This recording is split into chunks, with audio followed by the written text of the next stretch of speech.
Research and policy integration for development র্যাপিডের chairman doctor Abdur Razzaque, আপনাকে স্বাগত জানাচ্ছি। শুরুতে আসলে অর্থনীতিবিদরা যেমন প্রশ্ন তুলেছেন যে দেশের রাজনৈতিক পরিস্থিতি স্থিতিশীল থাকার পরও কেন এডিবি বাস্তবায়নে হচ্ছে না, ধীর গতি, এই প্রশ্নটার উত্তরই আসলে প্রথমে আপনার কাছ থেকে জানতে চাইব। আপনাকে ধন্যবাদ। যেটা হয়েছে আপনি জানেন, আমাদের ঐতিহাসিকভাবেই বছরের শুরুতে কিন্তু এডিবি বাস্তবায়নের গতি অনেক শ্লথ থাকে। এর অনেকগুলো কারণ আমরা জানি। মানে ট্র্যাডিশনালি যদি চিন্তা করেন, সেটা হচ্ছে বলা হয় যে বর্ষা মৌসুমে কাজ শুরু করতে দেরি হয়, প্রজেক্ট ইমপ্লিমেন্টেশনের যে পর্যায়গুলো আছে সেগুলো শুরুতে কিন্তু বিলম্ব হয়, টাকা ছাড় করতে দেরি হয়, অনেক সময় প্রজেক্টের যে অফিস এবং তার যে ম্যানেজমেন্ট, স্পেশালি প্রজেক্ট ডাইরেক্টর, সেগুলোকে অ্যাপয়েন্ট করতে সময় লাগে। এগুলা হচ্ছে আমাদের চিরাচরিত সমস্যা। এবং এই বছর সেই সমস্যার সঙ্গে যুক্ত হয়েছিল রাজনৈতিক পট পরিবর্তনের ফলে যে একটা অস্থিরতা, অনিশ্চয়তা ছিল, সেটাও কিন্তু একে প্রভাবিত করেছে। যথেষ্ট আমি বলবো যে সময় ছিল না তখন এগুলাকে প্রস্তুত করার। তাছাড়া আরেকটা সমস্যা তৈরি হয়েছিল যে গত সরকার যে বাজেটটি রেখে গিয়েছিল সেটা অত্যন্ত উচ্চাভিলাষী বাজেট ছিল এবং মনে হচ্ছিল না যে সেই বাজেট বাস্তবায়ন করা যাবে। এবং বিশেষ করে সেই বাজেট বাস্তবায়ন করতে হলে এডিবির আকারটাকে কিন্তু কাটছাট করার প্রয়োজন ছিল। বিকজ যদি আমরা না জানি কোন প্রকল্পগুলোকে অগ্রাধিকার ভিত্তিতে বাস্তবায়ন করা হবে, তাহলে কিন্তু প্রকল্প বাস্তবায়নে দেরি হবে। এবং সেই সবগুলো ঘটনা কিন্তু এবার ঘটেছে, যার ফলে আমরা দেখছি যে এডিবি বাস্তবায়নের গতি অনেক অনেক কম এই বছর।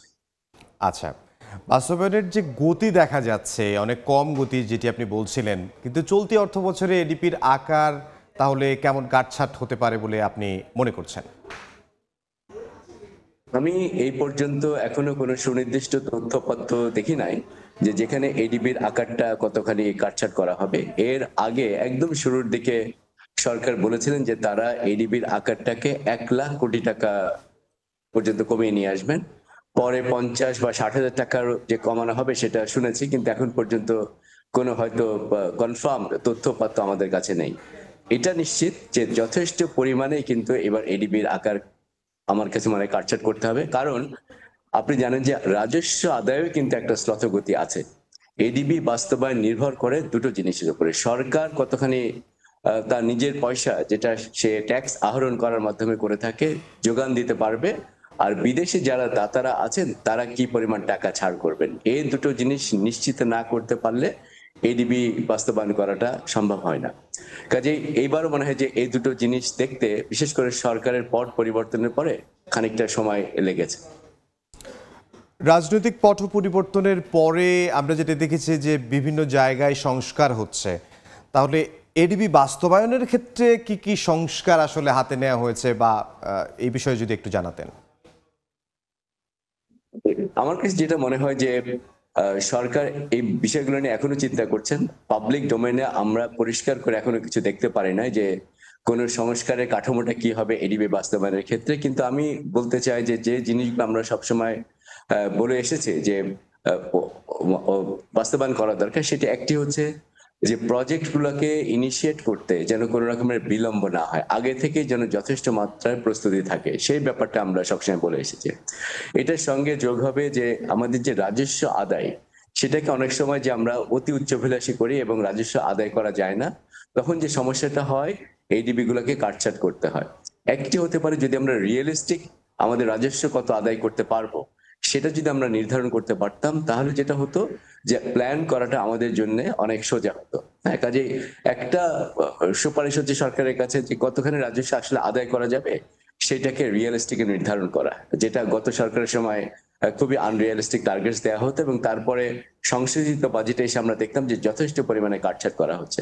আপনি নিশ্চয় জানেন যে এর আগে যতগুলো বাজেটে দেওয়া হয়েছে দেখা যায় ওই বাজেটের 80 থেকে 84 ভাগ কিন্তু বাস্তবায়ন করা হতো। তার মানে 15 থেকে 20 ভাগ কিন্তু সরকার বাস্তবায়ন করতে পারতো না, বিকজ তার হাতে যথেষ্ট পরিমাণে রাজস্ব থাকতো না, বা বিদেশি টাকা যেটা ছাড় করার কথা ওনারা করতে পারতেন না।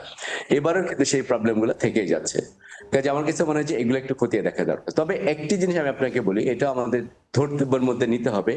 এবছর যেহেতু মূল্যস্ফীতির চাপ অত্যধিক আছে, সেই ক্ষেত্রে কিন্তু এডিবি কাটছাট করারই কথা।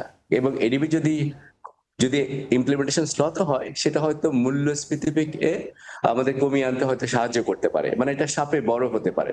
মানে জিনিসটা আপনাকে এভাবে বলি, আমরা দেখছি কন্ট্রাকশনারি মনিটারি পলিসি আছে, সংকোচনমূলক মুদ্রানীতি সরকার গ্রহণ করেছে, সুদের হার বাড়ানো হয়েছে, ইনভেস্টমেন্ট কমে গিয়েছে।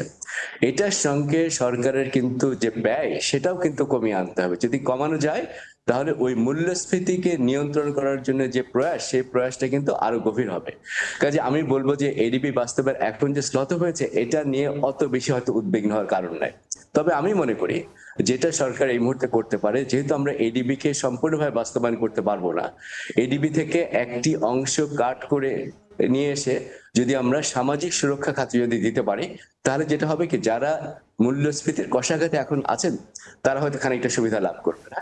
আমরা একটা হিসাবে দেখেছি যে যদি সরকার এডিবি 2.3%, মানে 2.3% শতকরা যদি সেখান থেকে কাট করে নিয়ে এসে, যেগুলা সামাজিক সুরক্ষা খাত আছে, কতগুলা প্রোগ্রাম আছে যেখানে খাদ্য সহায়তা দেওয়া হয়, সেই সহায়তা গুলাকে কিন্তু ওনারা দ্বিগুণ করতে পারে। এবং এই বছর সেই সহায়তাটা দ্বিগুণ করাটা অত্যন্ত জরুরি, যেহেতু মূল্যস্ফীতি আছে। একইভাবে এডিবি যদি আমরা পুরোটা বাস্তবায়ন করতে না পারি, তাহলে এডিবির যদি শতকরা মাত্র 8% যদি আমরা কমিয়ে দিয়ে নিয়ে এসে সেই বরাদ্দটা যদি আমরা আমাদের সামাজিক সুরক্ষা খাতে 9টি যে প্রধান প্রকল্প আছে যার মাধ্যমে গরিব সুবিধা বঞ্চিত মানুষদেরকে সহায়তা দেওয়া হয়, সেটাকে কিন্তু আমরা ডাবল করতে পারবো। কাজে সেই অপশনে কিন্তু সরকারের সামনে আছে। এডিবি বাস্তবায়নে এই বছরে অত বেশি উদ্গ্রীব না হয়ে বরং কিভাবে দুস্থ মানুষদেরকে সহায়তা দেওয়া যায় সেটাও কিন্তু সরকারের একটা প্রায়োরিটি হতে পারে।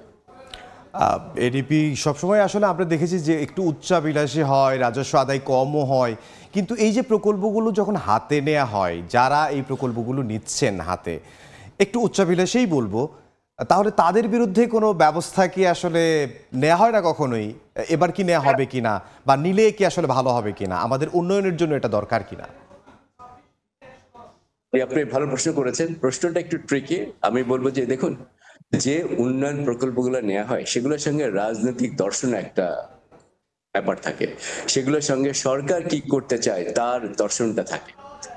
আগের সরকারের আমলে একটা জায়গায় গুরুত্ব দেওয়া হতো যে দৃশ্যমান প্রকল্প, যেন মানুষ দেখে মনে করতে পারে দেশ এগিয়ে যাচ্ছে, উন্নয়নের গল্পটাকে যেন একটু ফুলিয়ে ফাঁপিয়ে বলা যায়, সেই টাইপের প্রকল্প গ্রহণে তাদের কিন্তু অধিকতর আগ্রহ ছিল।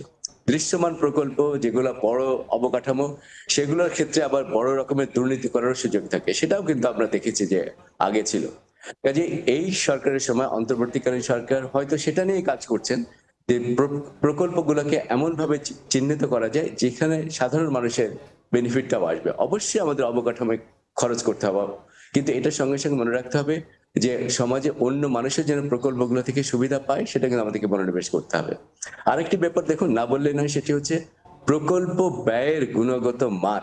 এটার কিন্তু অনেক রকমের প্রশ্ন আমরা সবসময় করেছি। প্রকল্প ব্যয় অনেক বেশি হয় বাংলাদেশে। আমরা যে প্রকল্পগুলো দেখেছি, 1 কিলোমিটার রাস্তা তৈরি করতে আমাদের যে খরচ হয়, পৃথিবীর মধ্যে কোনো জাতি, কোনো দেশ এত খরচ করে না। কাজে আসলে সেখানে বড় এখন কি মাত্রায় তাদের কিন্তু বিরুদ্ধে দুর্নীতি কি আছে। আসলে ব্যবস্থা নেওয়াটা উচিত হবে কিনা, এটা যদি একটু জানাতেন। এটা দেখুন, এটা যেহেতু রাজনীতির ইস্যু, সরকার কোনগুলোকে প্রায়োরিটি দিচ্ছেন, কি পরিমাণ তথ্যপত্র তাদের হাতে আছে, সেগুলো ওনারা বিচার বিবেচনা করে দেখতে পারেন। আমি বলবো অবশ্যই বড় দুর্নীতি যেগুলো হয়েছে সেগুলোকে যদি আইনের কাঠামোর আওতায় আনা যায়, সেখানে যদি কিছুটা শাস্তির বিধান করা যায়, পরে যারা এসব দুর্নীতি করবেন তারা সতর্ক থাকবেন। জি, আপনাকে অসংখ্য ধন্যবাদ। আমাদের সঙ্গে যোগ দিয়েছিলেন research and policy integration for development র্যাপিডের চেয়ারম্যান ডক্টর আব্দুর রাজ্জাক। তিনি ভার্চুয়ালি যুক্ত হয়েছিলেন আমাদের সঙ্গে।